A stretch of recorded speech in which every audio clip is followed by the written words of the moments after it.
Today we're going to talk about experimenting with different ingredients, discoveries about formulating with ingredients, fresh or dry, formulating with ingredients, lye infusions of botanicals in lye water, using animal products, plant-based products, or both. So today we're making soap. So we're going to start here with the distilled water, and we're making a soap with tallow and other plant-based oils. So next, you're going to watch here is I'm just measuring out the sodium hydroxide or lye.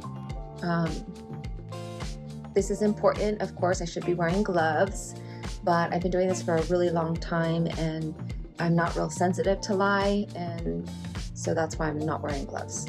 However, this can also affect your eyes, so please keep in mind to wear protective eye covering because lye water is harmful for eyes. So right now I'm adding ice, and I'm doing that to prevent fumes. I added distilled water, and then this is filtered water ice cubes. So from the lye water, from the lye and water, we're just mixing that all together, and you'll hopefully see that you don't get any fumes when the water is chilled. But first, 2024 has been a difficult year for this business, mostly because I'm splitting my time between a full-time job, family, and working on the skincare business. And if anybody doesn't know, I own Remedy Bathhouse. I can choose to be upset, and there are days it's frustrating because it's not enough time to accomplish what I'd like to. You know, I wish there was more than 24 hours in a day. I try to remember that this is a way to be more strategic and give me more experience to overcome what I can. And honestly, the time forces me to practice good time management and hone in on my abilities, and sometimes slow down to correct processes for my business. So that is where I'm at for 2024, and it is June of 2024. But right now, let's go back to the video and look at, I just added castor oil and olive oil to the recipe, and now you're going to look here at tallow. Tallow is light and fluffy, and tallow is what I've been experimenting with as far as ingredients is concerned. Why do I experiment with ingredients? Well, I find out a little bit about what it is, and tallow is it's been used in cold processed soaps for a very long time. It basically was used originally, and it contributes to the hardness and longevity, creamy lather, moisturizing properties, hardness of the bar, and it does have historical significance, as I was saying prior. I also am adding coconut oil and responsibly sourced palm, all cost-effective oils that have been added to this soap. I used in here plant-based oils and butters and botanicals, plus this rosemary extract, which is an actual antioxidant to prevent the oils in the soap from going rancid quickly. It is very dark green, and it does affect the color of the end result of the soap, but not too much. So as I'm experimenting in my business and with the products that I make, I'm learning about the customer and the product feel, the ingredients in the product, and how the product feels on the skin, the wash off, moisturization level, etc. I love making soap. It's rewarding and it's exciting to experiment with ingredients, watching the process of emulsification, the hardening of the bar, the cut, see what's inside, and finally the use of soap and its lather. I just love it.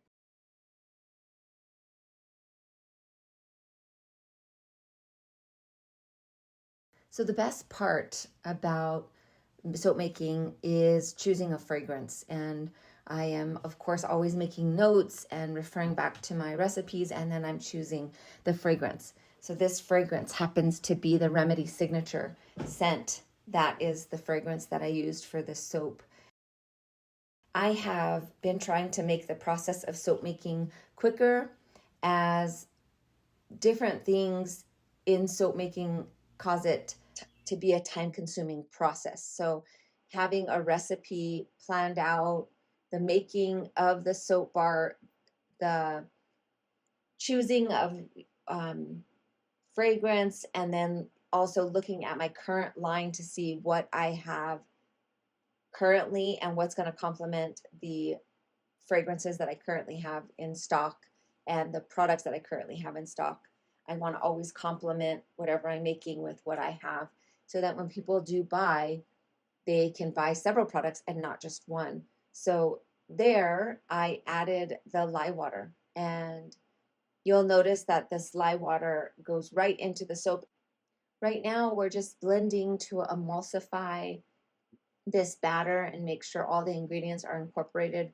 What I did notice as I was scraping the sides of the bowl is that the batter was thick, and sometimes I just use the blender to mix and not necessarily turn it on, and then sometimes I pulsate that mixture. But that's the texture that I like there. I like it a little less fluid but still pourable, so I can kind of tell that by mixing and then just watching for these trace. It's called trace. It's when you can see your stirs in the soap batter themselves. So I'm just scraping up and I'm going to begin to pour. So part of the reason why I love adding delicious smelling fragrances to a soap bar is because it makes it just exciting and fun to use, and it leaves a little fragrance on your skin. I never add too much fragrance in a soap.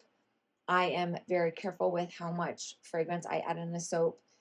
People can add up to typically 5% of the fragrance, of the total batter weight in fragrance. I choose not to do that. And the reason why I choose not to do that is because my family is sensitive to scents, and I just choose to use less scent. I do use phthalate-free scent. Sometimes I do make scent-free products also for them asthma. The other thing that I do here that you're noticing is I texture the top of my soap loaf, and I just use the back of a spoon to texture that top, and I'm showing you a close-up of that textured top. So the color of the bar did change. It's a little yellow in the video. However, this is 1 week after the cut. You'll notice it did lighten up. Now keep that in mind when choosing your oils.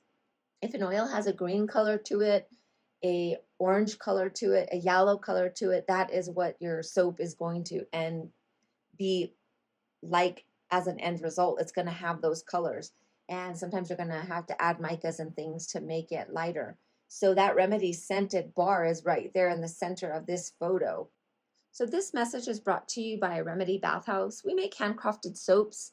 Face and body care. Our driving force for creating healthy, nourishing, everyday skincare is to keep skincare simple without unnecessary ingredients. Our line of soaps and body care are for those who want distinctly different products with the best of ingredients.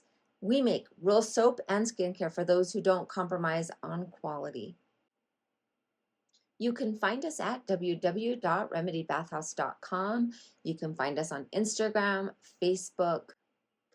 Remember, Remedy Bathhouse formulates body and skincare products that harness the botanical benefits, adding good-for-you butters and oil infusions. Our mission is to provide skincare that's uncomplicated, using ingredients that are full of nature's goodness. Remedy Bathhouse creates skincare especially for those who love the skin they're in. Fill your soapbox with products of your choice. We have wholesale accounts, a great selection of products, testers, and samples available. Here is our contact information for your convenience. Thanks so much, and back to the video.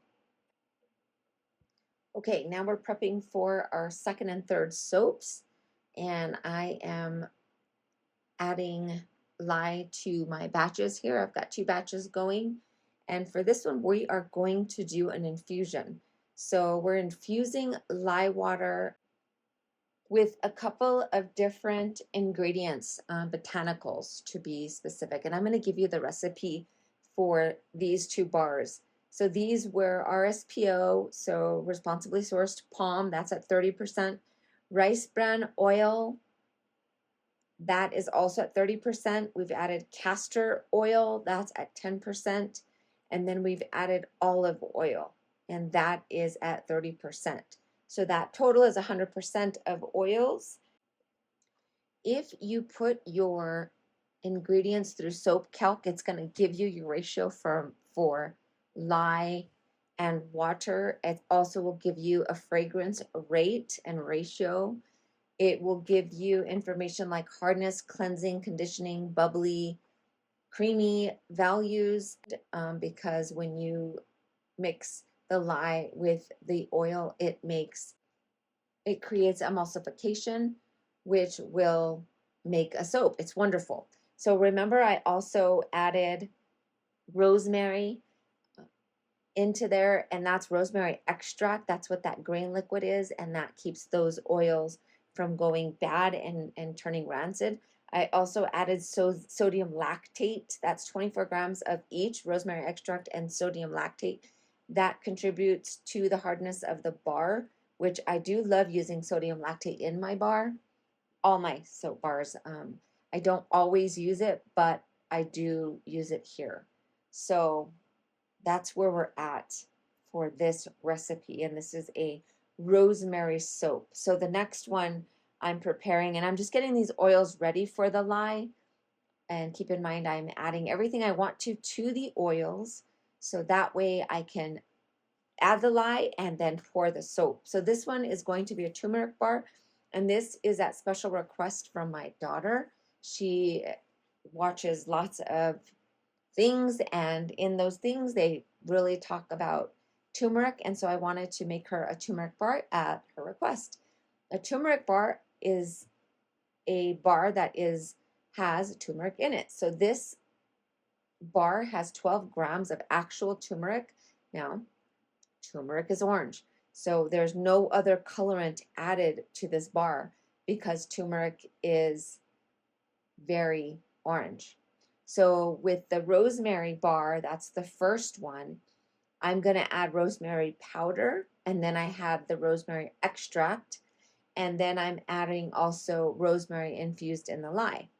With the turmeric bar, I'm adding ginger, and I'm also adding honey powder. And then I'm scenting that turmeric bar with a chai scent. So I'm adding all these powders to the oils and getting these batters ready for the lye. Now, the rosemary bar is the one that was infused not only in the lye, but also infused in the soap itself, carrying the botanical of rosemary. In the turmeric bar, it's infused in the soap. The powder is actually infused in the soap, which makes that rich orange color in the turmeric bar. So I do a couple of soap molds. I've got the long soap, and then I've got the sample soaps for me that I use at home. So that one was the turmeric that you saw. And now let's get back to the rosemary. So if you notice, all the oils are prepped and ready to go, and I've been infusing rosemary into this lye water. Now, this lye water, I was experimenting, and I've used rosemary in my soaps prior, and I've also infused rosemary in lye water, but I infused dry rosemary. This time I wanted to experiment with fresh rosemary, as I have rosemary in my garden and love to use it as much as possible. I add rosemary to popcorn. I add rosemary to soap. I add rosemary to chicken and potatoes. I love rosemary. It's a great antioxidant, but has wonderful skin benefits.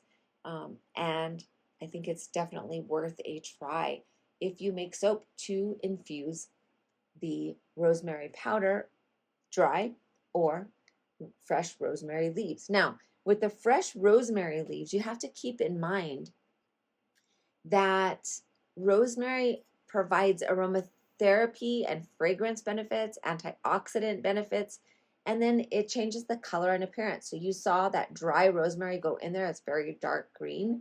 And then I'm blending that dry rosemary into all of the oils. And now I'm straining out the lye water that's been infused with rosemary. And I'm adding that, which it also came out to be a green color.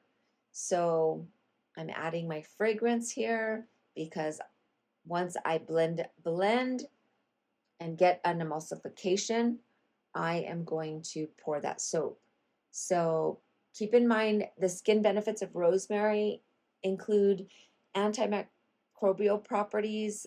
Infusing the light water can help incorporate some of the beneficial properties into the soap, and that's why I did it that way.